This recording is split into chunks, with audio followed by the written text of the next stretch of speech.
At the very top of Blake Heights, where the wind barely reaches and sunlight is nothing more than a pale reflection against glass, lives Ethan Blake. It isn't just the executive office of a successful CEO. It's a fortress of solitude encasing a man who once had everything and then lost it all. Ethan Blake, 36, was once a visionary architect, the kind who turned concrete dreams into living, breathing structures across Chicago's skyline. But everything shattered 14 years ago in a single car crash. His fiancée, Claire, died on their way to their engagement party. Ethan survived, but the doctor said he'd never be able to father children again. From that day on, he no longer cared about light, structure, or beauty. He didn't just lose Claire. He lost the version of himself that believed life could be beautiful.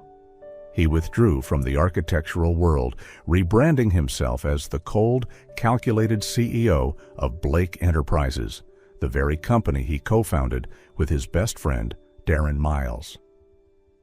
He no longer built homes. He built towers, tall, sealed, and impossible to enter. Each morning, Ethan rose at 4:45 a.m., trained alone in his private gym, ate oatmeal and black coffee, then spent the rest of the day encased in his glass office. No music, no warm lighting, no conversation beyond reports and signatures. He was still handsome, still powerful, but his once bright blue eyes now held only silence. People called him the ghost of Blake Heights, a king without a crown, ruling an empire he no longer cared to touch. Though worth billions, Ethan hadn't appeared at a single gala, press event, or charity dinner in nearly a decade. Rumors about his private life were so abundant, no one knew what to believe anymore. Some said he lived with robots, others claimed he hadn't left the 88th floor in years. The truth was, Ethan didn't trust anyone, not after Claire's death, not after the hopeless years of failed treatments. He had taught himself how to survive without feeling. He buried himself in work, in numbers, in the glass walls he had once drawn with his own hands, taller, thicker, colder. They couldn't betray him. They couldn't leave him. But what Ethan didn't know was that those walls were about to tremble, and the one who would crack them wasn't a business rival or financial threat. It was a small woman with brown eyes and worn-out shoes. The interview took place on a gloomy Monday morning, rain misting against the high-rise windows. The living room on the 88th floor glowed coldly beneath white light. Ethan sat back in his black leather chair, eyes fixed on the papers in his hand. For the first 5 minutes, he didn't even look at the woman sitting across from him. He just listened to her voice, gentle, calm, with a trace of wind from the southern plains of Mexico. "Full name?" he asked, eyes still on the documents. "Isabella Cruz." "Citizenship?" "Not official, but I'm in the process of legalizing my status." Her voice carried no fear, no excuse. Ethan looked up. For the first time, their eyes met. And in that split second, something inside him, something small, fragile like a wisp of breath, shifted. It was as if her presence reminded him, however faintly, what it meant to be alive, not just functioning. It wasn't because she was beautiful, though she had an oddly magnetic presence. Dark, tied-back hair, sun-kissed skin, and coffee-colored eyes that radiated calm. It wasn't even her posture, upright, composed, as though she were the one conducting the interview. It was because she wasn't afraid. Most people who entered this space shrank in its silence, intimidated by the height, by the silence, by Ethan Blake himself. But not Isabella. She held her gaze steady, not with arrogance, but with honesty. "Do you have experience in housekeeping?" he continued. 7 years, cleaning, cooking, laundry. I've also cared for the elderly, and if needed, I can watch children." "Any formal education?" "I studied early childhood education in Puebla. I had to drop out when my parents died in a factory fire." Her tone held no sadness, just the simplicity of truth. Ethan set the file down. Why do you want to work here? This place isn't easy. I'm even harder." Isabella smiled slightly, a smile not meant to charm, but as if recalling something warm. "Because I need the job," she said plainly, "and because I believe some places aren't cold because of the temperature, but because no one is there to light the fire." Something in Ethan's chest tightened. He didn't respond. He just looked at her for a long moment, as though trying to read a language he'd forgotten how to understand. 3 days later, Isabella moved in. She stayed in a small room at the end of the hallway, near the kitchen. She rose early, prepared breakfast, and quietly brought order to things Ethan had stopped noticing. Crooked rugs, wilted flowers, unopened windows. She didn't ask questions, didn't pry about his past, didn't break the silence he wore like armor.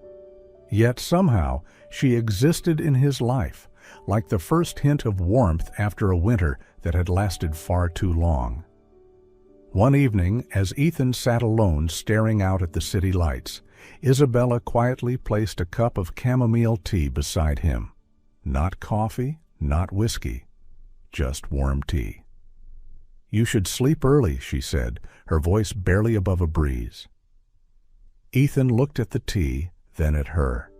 Again he said nothing, but this time he reached for the cup, and in that small, silent moment, with no words, no promises, the first crack appeared in the wall. Ethan had never been used to hearing someone else's footsteps in his space, but now he could recognize Isabella's steps from among 100 others. Soft, steady, unhurried, never breaking the silence, almost as if she belonged here long before he realized it. They barely spoke. The first exchanges were brief. "Breakfast is ready. I'll clean the living room today. Do you need anything?" Ethan would nod or give a quick gesture. Strangely, though, he didn't want her to stop. Her silence didn't disturb him. It softened the air, made it easier to breathe. One night, Ethan had a nightmare. He jolted awake, drenched in sweat, his breathing ragged. The room was dim, lit only by city light bleeding through the window. In the dream, he had seen Claire, her face shattered by a windshield, blood on a wedding dress she never got to wear. He sat upright in bed, chest tight. Then the door quietly creaked open. Isabella didn't say anything. She simply walked in with a glass of water, sat at the edge of the bed, not too close, but close enough to let him know he wasn't alone. "Old nightmare?" she asked gently. Ethan nodded, eyes still locked on some unseen darkness ahead.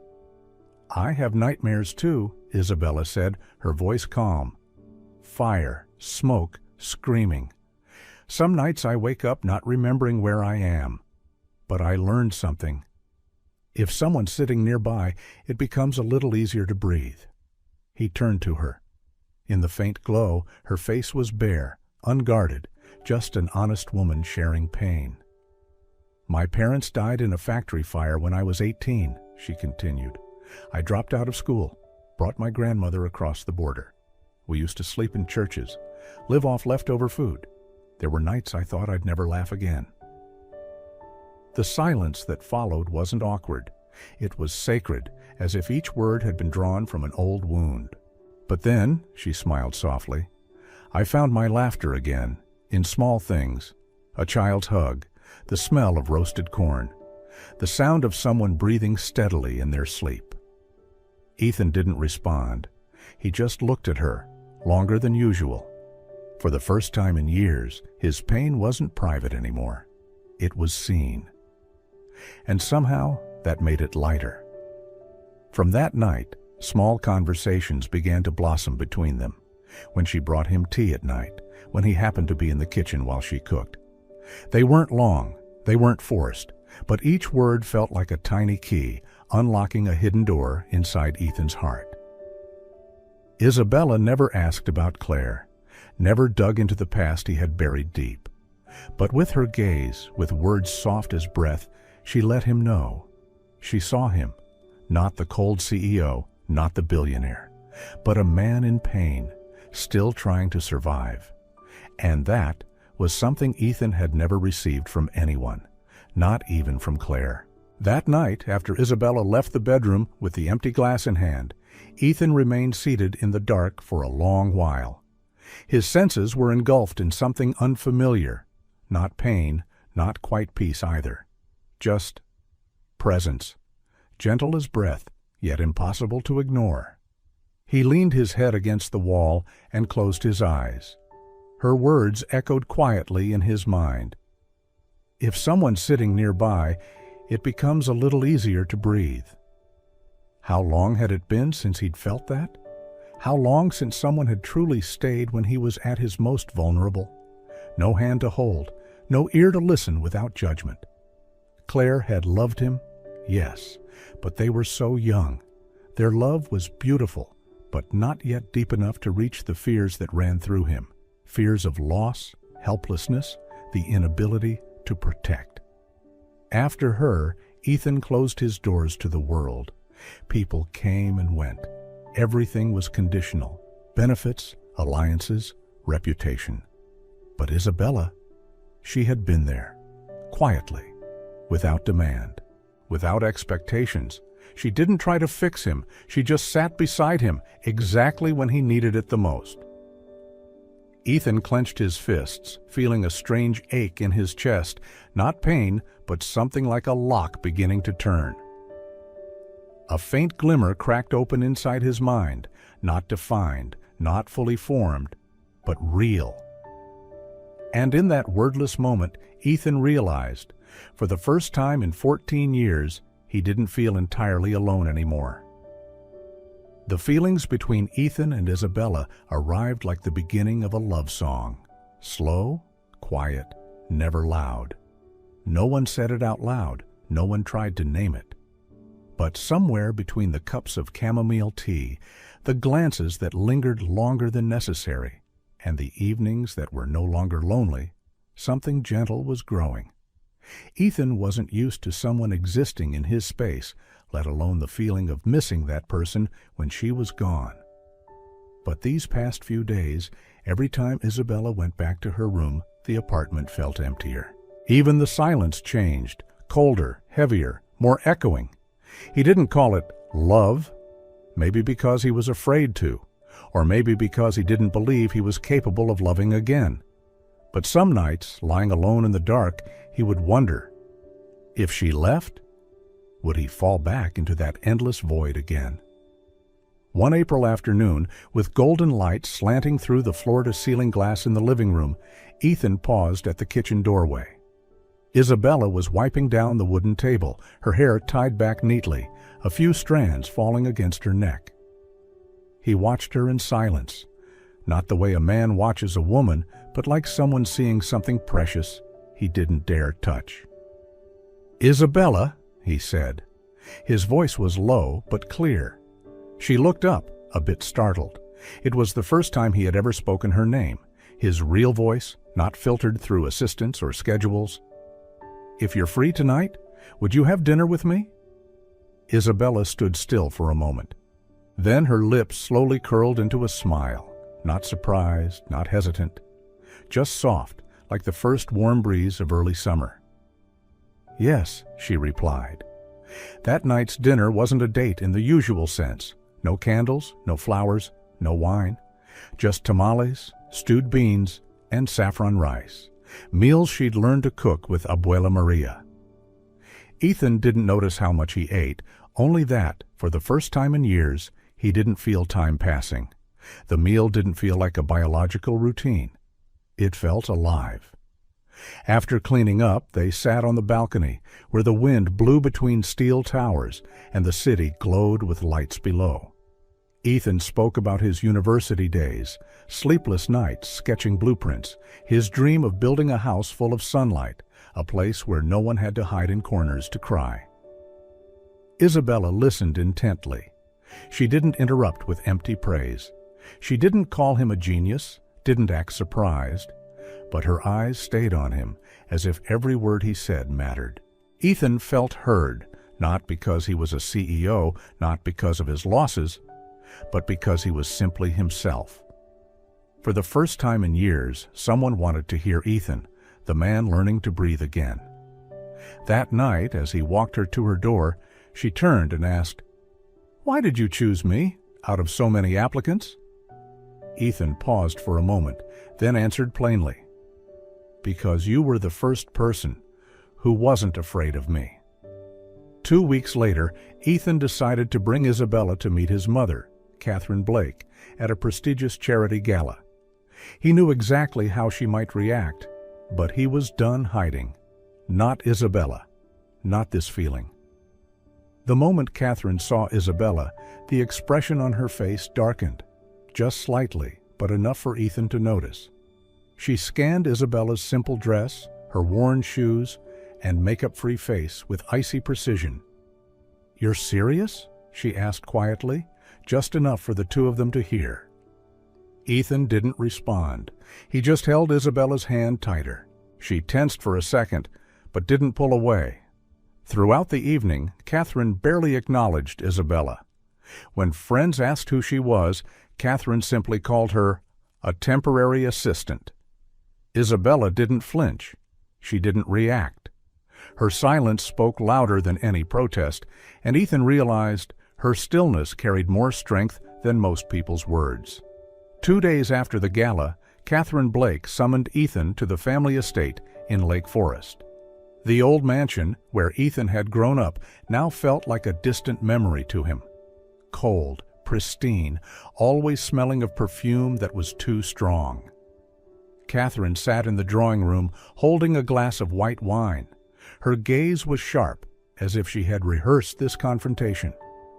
"You think I'll stand by and let this relationship continue?" she began, wasting no time. Ethan sat across from her, hands resting calmly on his knees, gaze steady. "You don't have the right to choose who I love." "Who is she?" Catherine snapped.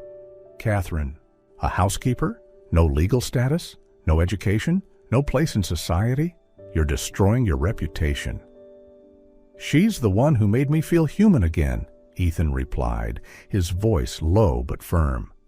"Not a Forbes name, not a CEO. Do you know the last time someone looked at me and didn't see money in their eyes?" Catherine slammed her wine glass down on the table, the liquid sloshing inside. "You're throwing away everything this family built for a girl with no future?" Senator Whitmore offered his daughter. That alliance could take the company global. "I don't want a political marriage," Ethan answered immediately, "and I don't need you choosing who my heart is allowed to love.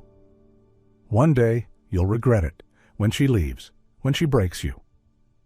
"Maybe," Ethan said quietly, "but if I don't fight for this chance, I'll regret it every day, for not daring to love again." Catherine was silent. Her expression softened slightly, but her eyes stayed cold. "Then take full responsibility, Ethan. Don't expect my approval." Ethan stood, walked to the door. Before leaving, he turned back. "I don't need your approval. I just need you to understand. I've made my choice, and I'm not going back." That night, Ethan called Isabella. His voice was calm but unwavering. "I don't want to hide you from the world. If you'll allow it, I want you to walk beside me. Seriously." On the other end of the line, there was a long pause. Then a soft voice replied, gentle but clear, "Yes, I'll walk with you." After the tense confrontation with his mother, Ethan knew that walking beside Isabella required more than defiance. It required understanding and respect from her world. So, a week later, he made his way to meet the most important woman in Isabella's life. On a Saturday afternoon, Isabella brought Ethan to the small apartment where her grandmother Maria lived. The old building stood in a working-class neighborhood on the city's west side. Peeling walls, drafty hallways, iron stairs that creaked under every step.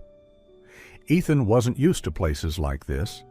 Yet when he stepped into the third-floor unit, small, spotless, filled with the scent of roasted corn and cinnamon, something inside him softened in a way he hadn't expected.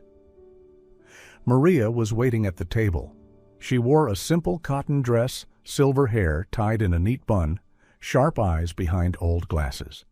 On the table sat a plate of tamales, stewed beans, and 2 glasses of lemonade. "Sit down," she said gently in Spanish, then turned to Isabella. "This one looks better than in the photos, but he looks tired." Ethan smiled, nodded politely. He sat across from her, back straight, hands on his knees like a student facing an exam. They ate together in a warm, quiet rhythm. No tension like the high society dinners he was used to, no silver cutlery or imported wine. Just honest food and the kind of silence that listened more than it judged. When Isabella stepped away to wash the glasses, Maria put down her fork and looked directly at Ethan. "What are you here for?" Ethan looked up, not flinching. "I came to ask for your permission to love Isabella, with care, with seriousness, and with responsibility." Maria didn't answer right away. She studied him, her gaze deep and unreadable, as if she were searching for old wounds behind his polished exterior. Then she gave a small nod and said softly, "That girl has already lost too much. Don't let her lose again." "I won't," Ethan replied. "I can't promise to be perfect, but I'll stay, and I won't let go." When Isabella returned, Maria stood, patted her granddaughter's shoulder, and whispered something in Spanish. Isabella giggled, cheeks flushing pink. Then she turned to Ethan, her eyes brighter than any light he'd ever designed. "I'm going to bed early tonight," Maria announced, walking toward her room. "You two can talk. Just wash your hands after eating tamales." Her bedroom door clicked shut behind her. Ethan and Isabella remained seated, quiet for a moment. Their eyes met, and the world seemed to pause. Ethan took her hand, warm and slightly trembling. "I don't know what the future holds," he whispered. "But if you're willing, I want to start this. With you, no hiding, no distance." Isabella nodded, eyes misty. "I'm ready to be loved the right way." It wasn't a loud confession, but in that moment, they truly became each other's.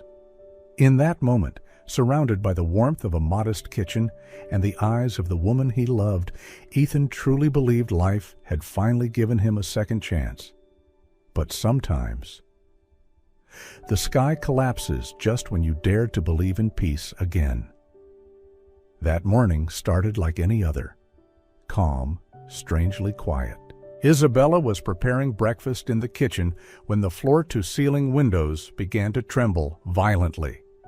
Seconds later, a voice echoed through the hallway. "FBI, do not move!" Ethan had just stepped out of his office.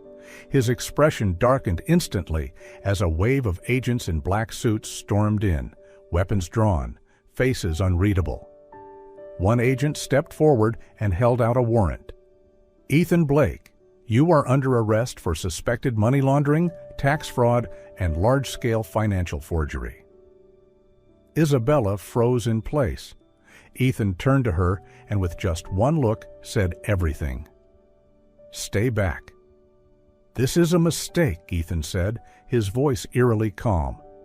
"I'll cooperate, but I want my attorney present.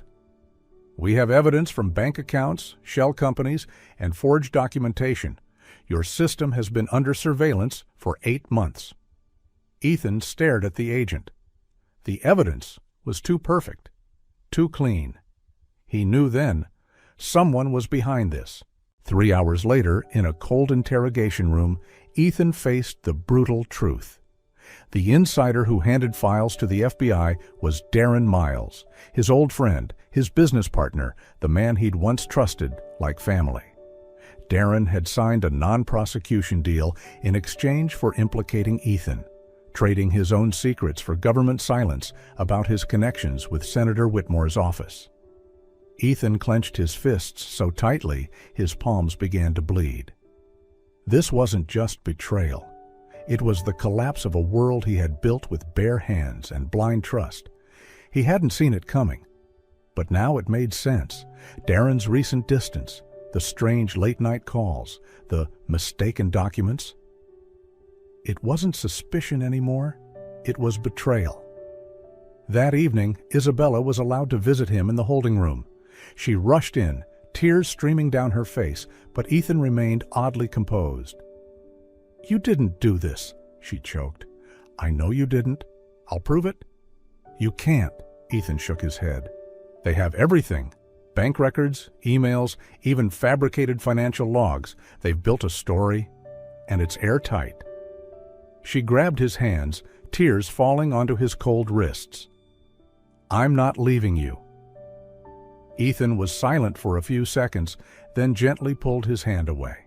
His eyes met hers, full of love, pain, and finality. "You have to go, Isabella." "No." "Listen to me." His voice dropped, trembling. "If you stay, they'll drag you in. They'll dig into your past, your immigration, Abuela Maria. They'll use you against me." She shook her head, sobbing harder. "You're pushing me away." "No, I'm protecting you." He paused, then whispered, "I can lose everything, but I can't lose you." She looked at him for a long moment, then she nodded, barely. Not because she agreed to leave, but because she understood. Sometimes the only way to stay is to walk away. She stood, hands trembling as they brushed his cheek. One last time. "I'll wait for you," she whispered, "until you come back." Ethan didn't speak, but for the first time in years, his eyes filled with tears. And as the steel door shut behind her, a part of him felt locked away forever. Isabella walked out of the detention center with red eyes, but she didn't look back. She knew Ethan had loved her enough to push her out of the storm. But that same love made it impossible for her to stand still. She didn't run. She chose to fight, not for Ethan's reputation, not for wealth or status, but for the truth. Because she knew he hadn't done this, and she would be the one to prove it, even if she stood alone.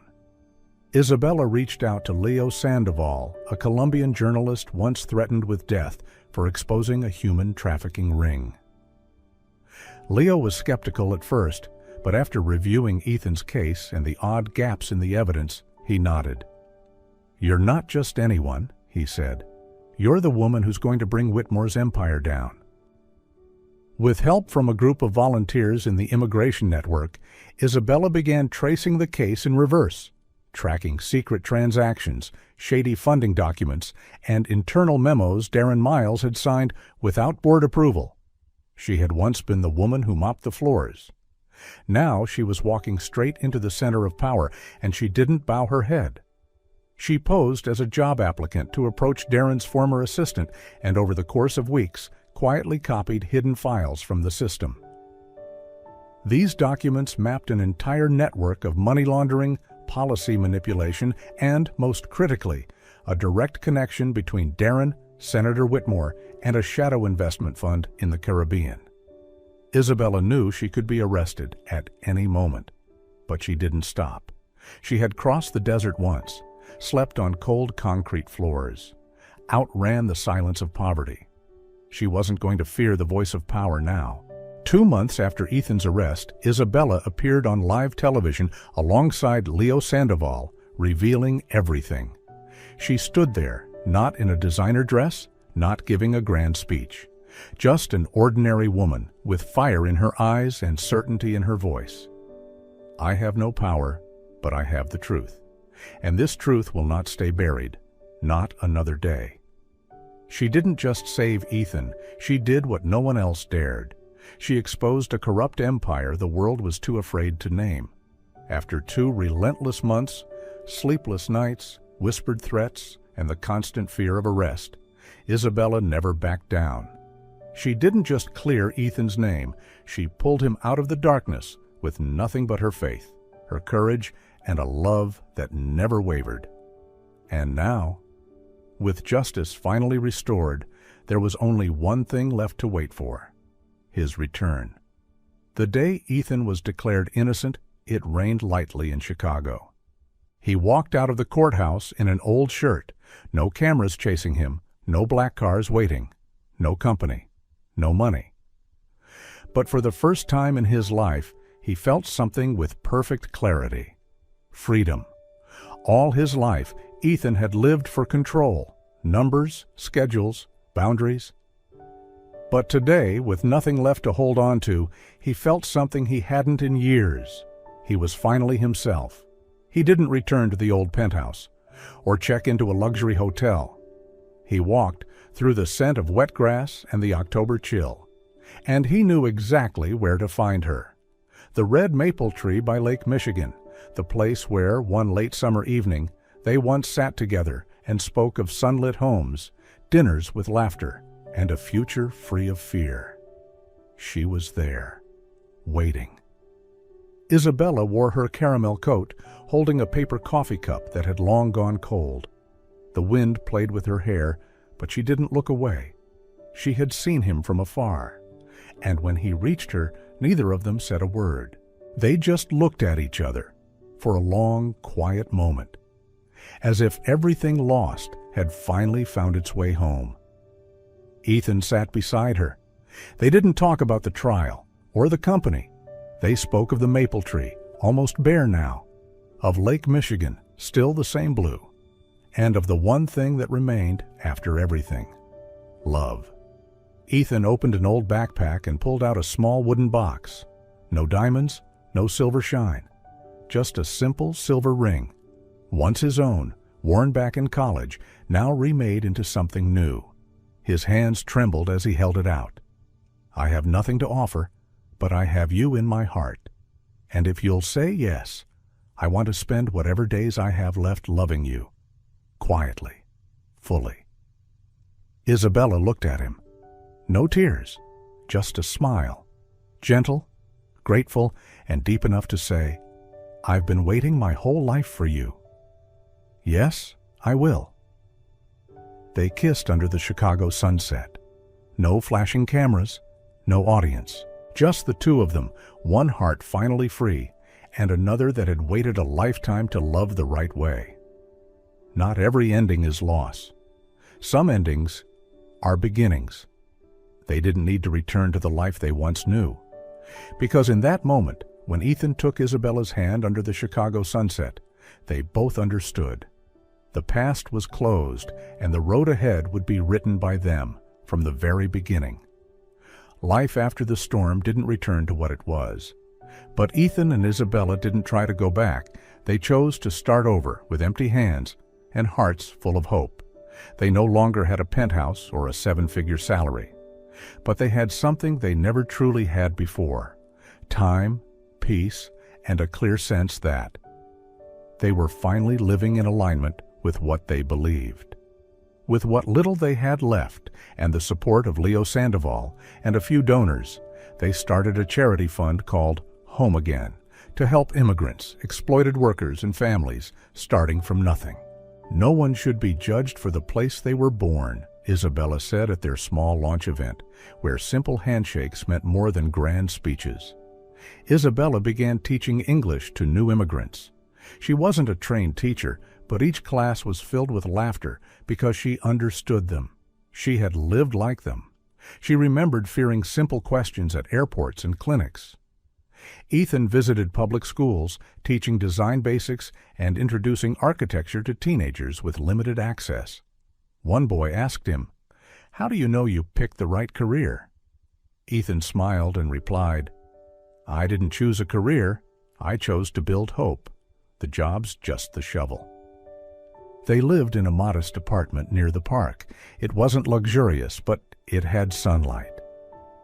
On the balcony, Isabella grew basil, and Ethan installed a long wooden bench where they could lie down and listen to the rain. But there was something still in their hearts, a dream yet to come true. She wanted a child. So did he. But after an accident years ago, Ethan had been told he was nearly infertile. They hesitated for a long time. Then one evening, Isabella rested her head on his chest and whispered, "What if we try?" Ethan simply squeezed her hand and nodded. They began the IVF process, in vitro fertilization. Doctors warned the chances were low, the costs were high, the emotions exhausting. But they didn't give up. Isabella endured hormone shots every morning, sometimes collapsing from dizziness. Ethan learned how to make ginger porridge, kept medical charts, and covered the walls with sticky notes like a tactical map. Every failed test, they held each other in silence. Every small victory, they held hands a little longer than usual. "Do you believe in miracles?" Isabella asked on a windy night. "I think sometimes the miracle isn't the outcome," Ethan said. "It's having the courage to hope when everything says not to." She nodded, her eyes no longer uncertain. And in that hope, they weren't just rebuilding a life, they were rebuilding a world. After countless failures, weary mornings, and silent nights clinging to each other through tears, they never gave up. And then, on a day that seemed like any other, the miracle arrived quietly. 3 failed attempts, 2 near goodbyes. But finally, on a March morning, the doctor looked at the ultrasound, then turned to them, eyes glowing. Twins. Ethan had just squeezed Isabella's hand, smiling like a child. They hadn't dared to believe it. But this time, the miracle stayed. The labor lasted over 8 hours. When the first cry echoed through the delivery room, Isabella broke down, sobbing. A minute later, the second cry followed. Strong, loud, as if to say, "We've arrived." 2 baby boys. They named them Gabriel and Diego, one name meaning guardian angel, the other symbolizing fierce life. Ethan held the tiny babies in his arms, tears falling freely. He looked at Isabella, the woman who didn't just save him. She gave him something he never thought he'd have: a family. "I used to have everything," Ethan whispered, "but I never had this." "Had what?" Isabella asked, eyes still red. "This feeling, like I'm standing in heaven, with my eyes open." Weeks later, in their small apartment filled with cries and laughter, they learned how to be parents, awkward, exhausted, but never complaining. Ethan changed diapers, washed bottles, and held his sons like he was born for this. Isabella sang lullabies in Spanish, her voice soft as breath. One night, after both babies had fallen asleep, Isabella sat in the wooden chair, holding Diego. Ethan cradled Gabriel beside her. No words, just soft yellow light, 2 steady heartbeats, and eyes that said everything. Ethan leaned down, kissing his son's forehead. "I used to believe I'd end my life in a cold, quiet room," he whispered. But that ending was only a prelude. Because right here, in the sleepless nights and the broken cries, I found the most precious thing in my life: a home. Life isn't always fair, but if we're brave enough to love and patient enough to wait, sometimes miracles don't fall from the sky. They arrive in the arms of ordinary people who love each other in extraordinary ways. And sometimes the most extraordinary love begins with a cup of tea and silence.